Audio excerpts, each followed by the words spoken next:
Menjelang pemilihan kepala daerah atau Pilkada 2024, Dewan Perwakilan Daerah atau DPD Partai Demokrat Kota Langsa membuka penjaringan calon wali kota dan wakil wali kota untuk November 2024 mendatang.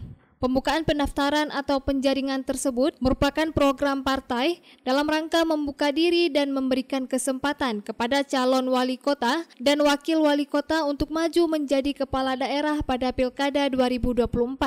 Ketua DPD Partai Demokrat Kota Langsa, Syahyuzar Aka mengatakan, penjaringan ini terbuka untuk umum, baik kader partai maupun non-kader, serta calon-calon yang telah mendaftar nantinya akan diseleksi serta dilihat survei dan elektabilitas kandidatnya di masyarakat.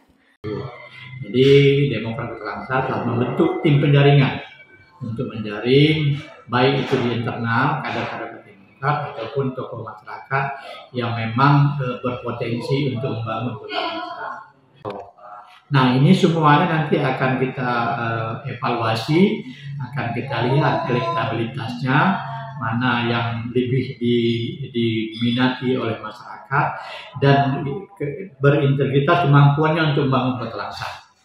Syahyuzar juga menambahkan, saat ini pihaknya akan berkoalisi dengan partai politik untuk membangun koalisi, khususnya partai politik yang berkoalisi pada Pilpres yang lalu, mengingat pada Pileg 2024 yang lalu Partai Demokrat hanya mampu meraih 2 kursi di DPRK Langsa. Sehingga untuk memenuhi syarat untuk mengikuti pilkada nantinya, perolehan suara harus memiliki minimal 20% dari suara sah atau 4 kursi di DPRK Langsa. Dari Langsa, Seli Novita melaporkan untuk Puja TV Aceh.